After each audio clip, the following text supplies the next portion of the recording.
Halo guys, balik lagi di channel gue Rico Gradi. Jadi di channel ini gue bakal bahas seputar tentang motovlog. Buat kalian yang memang cari konten-konten tentang motovlog, langsung aja subscribe supaya kalian bisa tahu konten-konten apa yang bakal gue bikin. Bagaimana kabar kalian semua?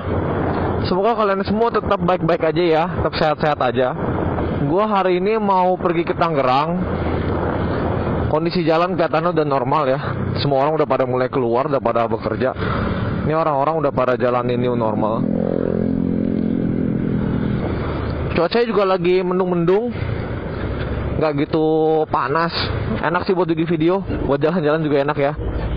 Ini sekitar jam 3. Waduh.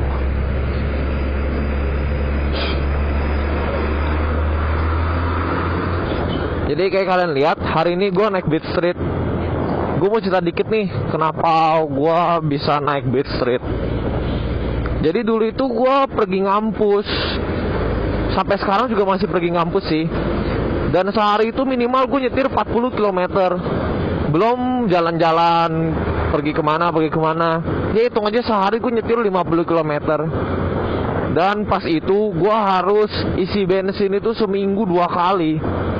Satu minggu kurang lebih pengeluaran gue buat bensin itu 75.000. Dan setelah gue jalanin beberapa bulan kuliah, ternyata isi bensin 75.000 seminggu itu lumayan berat buat gue ya. Akhirnya gue putusin buat ganti motor. Setelah gue riset, ketemulah motor yang hemat BBM. Dan motor Beat ini masuk salah satu kategori motor hemat BBM. Nah karena gue udah ketemu pilihan itu, akhirnya gue putusin lah buat beli Beat. Tapi sebelum beli, gue riset dulu, nonton-nontonin review orang soal motor ini gitu. Dan ketemu kalau motor ini tuh kelihatannya kurang nyaman buat pengendara yang tingginya 170 cm kayak gue. Kelihatannya motor ini kurang nyaman buat berpergian jauh karena stangnya pendek. Jadi kaki takutnya nabrak sama stang. Dan akhirnya gue ketemu Beat Street. Katanya Beat Street itu lebih tinggi sih stangnya, sama dia lebih lebar. Emang bener sih, dia lebih tinggi dan lebih lebar stangnya. Nah gue pikir motor ini bakal nyaman nih buat gue pakai sehari-hari. Akhirnya gue putusin lah buat beli Beat Street. Setelah gue pakai sekitar 1 tahun 8 bulan, bener motor ini nyaman. Cuma minus yang gue temuin dari sisi tenaga aja sih. Tenaga motor ini memang kurang. Tapi buat konsumsi bahan bakarnya memang gue akuin motor ini hemat. Seminggu gue isi motor ini 25.000. Jauh banget sama gue naik Aerox yang seminggu gue bisa isi 75.000. Gue coba-coba full tank gue isi. Motor ini kuat 200 km. Buat motor harian ini bener-bener hemat ya. Langsung aja dah kita masuk ke reviewnya. Tapi gue cuma review singkat sih ya, nggak review lengkap. Karena gue juga nggak gitu mahir di bidang itu. Gue cuma mau share pengalaman gue aja pakai motor ini. Kita bahas dari desain dulu kali ya. Kalau dari desain sih gue suka motor ini.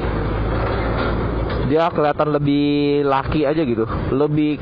Lebih petualangan motornya dibandingkan Beat ESP ya. Karena stangnya yang model kayak gini, sebutnya apa ya? Stang naked ya. Jadi kelihatannya lebih laki. Soal lampu belakang juga Beat ESP menurut gue lebih keren daripada Beat sebelumnya ya, yang Beat FI.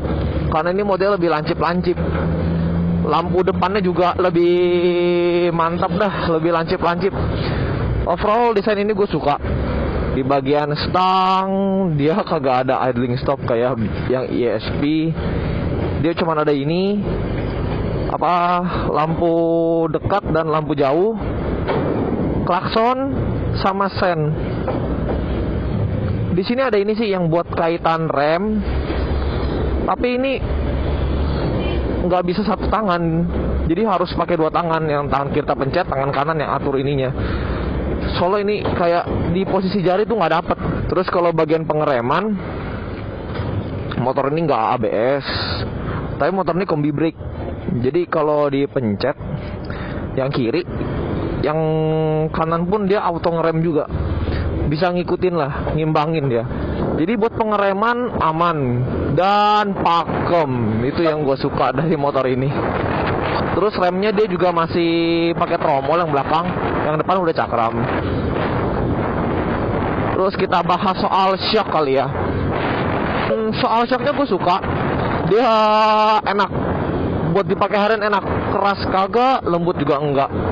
Pas banget. Kalau kena lobang, oke. Lewatin polisi tidur juga oke. Ada orang yang bilang pakai motor Beat malah mentok ya setiap lewatin polisi tidur. Gue malah belum pernah mentok pakai motor ini. Apa mungkin gue kebetulan dapat shock yang bagus ya? Berat badan gue juga lumayan 75, tapi nggak mentok sih naik motor ini. Terus kalau soal top speed, gue nggak gitu suka sih bahas top speed, karena top speed itu banyak pengaruhnya ya. Mulai dari berat badan pengendaranya, kondisi angin, kondisi mesin, bensin pakai apa, itu ngaruh semua ke top speed. Jadi gue nggak gitu suka bahas top speed sih. Tapi top speed yang gue dapet di motor ini itu 102 km. Pas itu kondisinya gue udah ganti roller, gue turun 2 gram dari orinya. Sekarang ini sih motor gue udah turun roller lagi ya. Jadi total gue udah turun 4 gram dari orinya ya, buat keadaan yang sekarang. Dan gue belum tes lagi top speednya berapa. Tapi top speed yang pernah gue dapet sih 102. Ya jadi begitu kesimpulan yang bisa gue ambil setelah kurang lebih 20.000 ya, 20.000 km gue berkendara naik motor ini. Dari sisi kenyamanan oke. Dari sisi tenaga pas. Gue nggak bilang kurang, ini pas tenaganya. Karena kita mau jalan di kota juga, jalan sehari-hari gini, mau ngebut seberapa sih gitu. Mau kita bikin tenaga motor kita kenceng juga bisa lari berapa sih gitu. Paling-paling mentok 80 ngerem. Ya kayak gini aja gue dari tadi nyetir enggak. Bahkan belum nyampe 60 km kayak tadi ya. Karena memang kondisi jalannya nggak memungkinkan gitu di kota buat ngebut-ngebutan. Jadi buat mesin ukuran 110, motor ini tenaganya oke, pas. Nggak mubazir gitu tenaganya. Buat konsumsi bensin juga motor ini oke banget. Nyaman lah buat dipakai sehari-hari. Nyaman di kantong. Oh iya, gue juga mau minta maaf nih kalau gue ada salah-salah review, karena memang gue juga kurang paham ya di bagian review. Ini memang opini pribadi gue aja soal motor ini, karena memang gue udah pakai motor ini lumayan lama, 1 tahun 8 bulan. Jadi gue cuma mau berbagi sedikit soal pengalaman gue naik motor ini. Semoga aja sharing gue hari ini bisa bantu kalian ya, yang lagi mau buat keputusan beli motor ini atau enggak. Kalau soal yang new Beat, kayaknya kurang lebih juga bakal sama ya sama Beat ESP ini.